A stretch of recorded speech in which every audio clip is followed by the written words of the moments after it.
Okay, gonna record a video here going over my gear and like build update now that I've gotten the trial and Frostweave. So the rolls on these items aren't too important. Here we get some all resist, some life leech, some health, but the main thing is just the obviously the Mark of Impurity roll, and then the Frostweave. So this is like the big one that kind of changes a bunch of stuff with the build. So it's a rogue chest piece, so it gives me force shield. So that I don't need force shield on any of my other items. It gives dodge chance, so I'll get to that in a minute. Obviously the freeze chance added to my crit chance is big. It seems to be non-dynamic, and it seems to be that just if you have any frost damage at all dealt, that this will apply. It doesn't seem to need to be one of your 2 highest or 3 highest ailments if one of them is physical.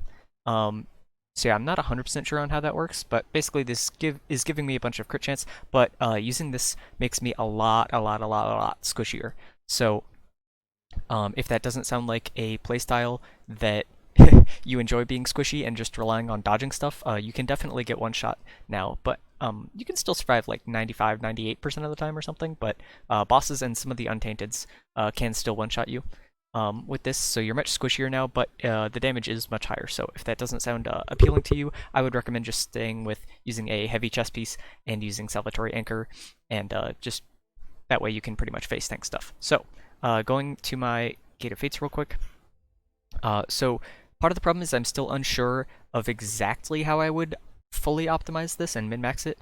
And I think it's basically because there's a couple things that are all pretty close and they might just end up being preference. I don't think there's a kind of strictly more optimal option. But basically, so I've spec'd out of Salvatore Anchor now. You could switch this point for crit damage instead, getting all resist. But yeah, so the way this works is because it's a rogue chest piece, every time I dodge, I will regenerate force shield. And so having my force shield damaged for Beacon for the Lost, having that have high uptime is pretty important. So because of that, that's the reason why I'm speccing out of Salvatore Anchor, so I'm losing a whole bunch of all resist from there. I'm getting a little bit of health, but also because I no longer need as much investment in ferocity and or wisdom for crit chance and ailment chance, is that I can instead invest a lot more into toughness to kind of try to offset the defensive like loss that I'm taking by using this. So I'm gaining the offensive still while shoring up the defensive loss on the other side a little bit. So as for gear update, so basically I'm still staying with a heavy helm. You want the same stuff on this. The important thing is you're getting all resist on... Oh, so because I'm using toughness, that's why I'm switching over to heavy side gear pieces for gloves, shoulders, and boots. So you could possibly, if you're sticking with Frostweave, you could switch this to being, I think, possibly a bruiser helm, and you could use bruiser legs and possibly even bruiser boots, and in that way you would switch all these all resist rolls, the percent and the flat, instead for health. There's a node in here, so these give me chance to block and block with any weapon, so those do help kind of defensively. The bruiser items, I could unselect this node, because I wouldn't need the node for the regen rate anymore, because the bruiser items would give it to me. This node is 10% block chance while a one-handed weapon is equipped. I'm not sure if this allows you to block with any weapon or not. If it does, then you don't need the bruiser items to enable you to block for the weakness stacks from this. So depending on those, yeah, you can possibly change some of these nodes around and maybe get 1 or 2 extra skill points or something on the tree. So one of the options you have with your further skill points is you can path in here and go for radius on health globes, and then go over here at like level 90 and get the Undertaker stuff. So this will drop green globes. These are all additive with your other stuff like Immortal Offering.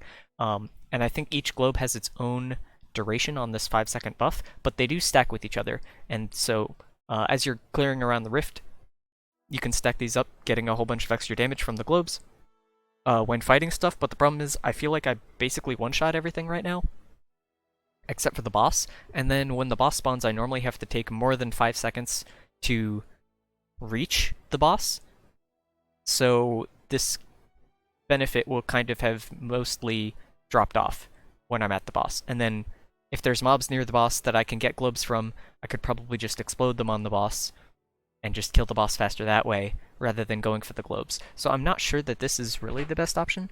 The other option is just getting a bunch of crit damage, So I can get crit damage here, and then my other plan was to go in here for white arrow and grab these 2 crit damage nodes, and that would give me, I think, around 50% crit damage, which is like a 10% DPS increase right now because I'm around 500. So that's one option. I could also just go way more defensive, so I could get, where is it? These like big all resist nodes around the tree. There's 20% here, there's 20% here, and just use that to go more defensively. Not really sure what I would want to do. Or maybe go in here for like tenant points. If I'm not getting hit as often, maybe these are better now. So there's a couple options with that. But yeah, so because we're scaling our toughness now, that's why we're using heavy shoulders and stuff like that. So yeah, I'm pretty much looking for the same stuff on this. If you're using heavy items, I'm pretty sure you want flat health gems in your helm and pants. If you're using bruiser items, you might want all resist gems again. And I think you can mix and match these potentially as well and go like bruiser helm heavy legs or heavy helm bruiser legs possibly.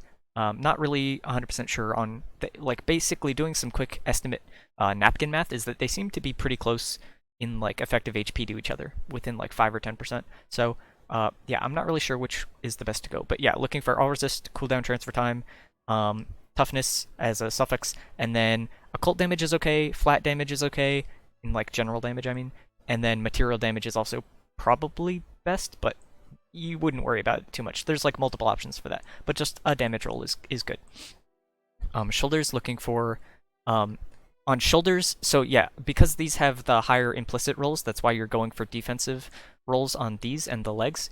Because like for example, this is 770 all resist. If I cut it in half, that's like 335, and then if I subtract 200 from that, that's about 120 as the base. So that doubling is giving me 120 all resist from the base. The 98% is multiplying the base value, which is around 120 or so.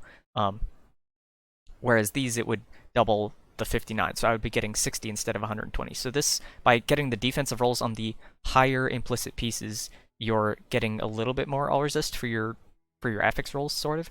It's not a huge difference, especially if you're having Salvatore Anchor, obviously this matters a bunch more. And I already had been rolling helms for that, so I had pretty good options for these. So yeah, gloves, you're looking for specifically ailment chance and critical chance to scale the Frostweave to get your crit chance super high, and then toughness as a suffix. The other rolls don't matter super much. Cost decrease is probably the second best suffix, and then again material damage, flat damage, occult damage. Those are all three pretty good for the other prefix. And then I think attack speed score is like ideally the best suffix, but that doesn't matter too much. So yeah, same thing here. That you're looking for all the same stuff on shoulders and gloves on all of these. And so that's where I'm getting high crit chance and ailment chance. Legs, pretty much same thing as the helm. In fact, I think exactly the same stuff as the helm, pretty much. And then boots, currently these I'm also using to be more defensive because with just the gloves and shoulders, I'm getting enough of the chance scores that I don't really need more offensive. And so I can go more defensive here, so I'm getting all resist from these. You could possibly swap these into bruiser items and get more flat health or something. But movement speed is mainly the important thing, toughness is a suffix, and then either flat all resist or percent all resist, or flat health percent health if you're using bruiser items or something. So yeah, because these are toughness, that's why. So previously, my attributes were like a bunch in ferocity to scale my crit chance super high. Now I don't need very high investment into ferocity and wisdom to scale my crit chance super high, so I can put it all into toughness to offset the defensive loss. But you can see I don't have like flat health almost anywhere on my gear. I get it a little bit from the belt and the chest piece, and then from the gems, and I think I have it on my amulet too. Amulet, again, flat damage stuff. Crit chance score is good, crit damage is good. Elemental chance score is also really good on these. I swapped these gems. These are now support 3 with the freeze chance score when dealing frost damage. There's also these with support 1 that give 35% crit chance score. So I think depending on which the balance is between these, like right now I'm a little bit more into crit chance, so I think and the tree, you get different percentage from the tree as well. So depending on your chance stuff, like you'll have to swap these gems around and find the combination that gives you the highest thing, because they're pretty close. But for me, the freeze chance score with support 3 sockets was giving me better chances. And then rings, almost the same stuff, but you're looking for damage on last spellcast. Material damage is good here. You can't roll the crit chance score, the percent crit chance score on rings. So, yep, those are pretty much the same stuff. Again, material damage, occult damage, flat damage is all pretty good. Boots I think I already went over. Yeah, that's pretty much it. Okay. So yeah, I'm investing, I think it's 48 points into Ferocity right now, and I'm doing that so that my crit chance here gets up to, I guess, 92.2%, but what it is when I use Dusk Shroud, it goes up to 100%. So for Dusk Shroud, what I did was, whoops, that's not what I wanted to do. Let's do this first, I guess, is I took away this rune so that I could get this rune, because the other main downside of Frostweave is that you're losing the cooldown reduction and the transfer time from the chest piece that you were using beforehand. And obviously the Salvatore Anchor, like big defensive stuff. So because my cooldown isn't as short on this, it's now cooldown 3.2 seconds. So the skill duration on this from this rune makes the cloud last 3 seconds instead of 2 seconds. So that crit chance buff, it has like a 0.2 second downtime or something. Whereas previously it had a much longer downtime. So yeah, you could possibly path in your Gate of Fates around, like you could maybe spend the points to get, I would just probably take away this point and grab the cooldown. So you could get 20% pretty easily. It's only 2 points to get another 10%, so maybe you would even go for all 3. I don't know, you could do that as well. The transfer time is a bit more of a problem. You could maybe drop one of these support sockets and get a transfer time gem in or something. Like you can play around and customize it if it's feeling bad, but I think the transfer time is still sometimes bugged. I'm not sure if they fixed that in the 1.09 patch or whatever. So, yeah, you can switch stuff around in that. So yeah, I'm now investing pretty much full into toughness, but because I have such low HP, and then my defenses are a lot lower now, so I'm sitting around 6k resists and about 65% damage reduction. So my effective health pool is pretty small. It's not up to like the 500k that I was using to like basically face tank stuff, and I couldn't really get one shot before. Now I definitely can get one shot, but you can still play around it via the stealth and the blinks with Aether Jump and stuff. But it is still like, it's noticeable that you can get one shot, so you just kind of have to play around it, basically. But yeah, we're scaling our material damage and toughness super high. The crit chance score and the ailment chance score, I can show in this real quick. See, freeze chance, you can see I have 55.5%, and then crit chance score I have 36.6. So, yeah. And my ailments are ticking for like 10 or 9 or 8k-ish, depending on, I guess, the material occult rolls and stuff. Yeah, that's pretty much it for the build update. Not sure if I have any other super important things. So, oh, the other thing was skills. So yeah, I swapped over to using Havoc Orb. I'm just using extra projectiles, the convert to rend so I can get bleed, and then the rockets so that they shotgun and explode in melee range. And then this weapon damage rune I think is better than this crit damage rune. One other option you can do with this build now that somebody mentioned to me, I think it was Uber Jaeger, is that this weapon damage is 255 times 4, so I think it's 10 or it's 1020 weapon damage per cast, and it's 202 rage cost. Gunslinger's Brand has this rune, which is convert to a random element, so then I wouldn't need all these attack skills to apply all the ailments. This is less rage, and it's 10 times 130 weapon damage, which is 1,300, so it's like 20 to 30% higher weapon damage, and it has a little bit higher crit damage as well. But one of the main downsides of this is that the animation time is super long. So if I'm walking around like casting this, like I have to stand still for a really long time. So trying to like blink and dodge stuff is a little bit harder with that, I feel like. And you can see the like projectiles are pretty thin. So you would probably want to use some sort of pierce possibly, and then probably stacking all the mobs with like Anomaly, I believe is the spell. Anomaly, to pierce through all of them to clear. So the clear on this seems a bit worse using Gunslinger's Brand. So you would still probably want something else as a clear skill. But then what you can do is there's a bunch of spells that have similar to Dusk Shroud in that rune that adds shadow damage. So there's Winter's Grasp with this, and these can add either like Frost or Shadow depending on what the what the like swapping is of the conversion or the base damage or whatever. If you have rolls on gear, it'll do a different element. But the point is, it's adding damage as something.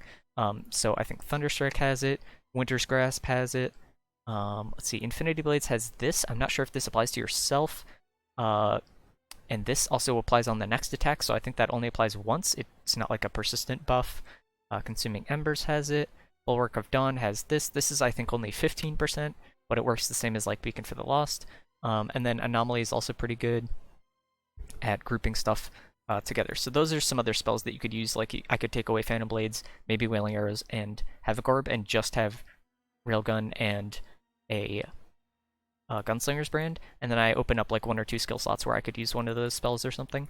So that's maybe an option you have. I haven't really experimented with doing that too much.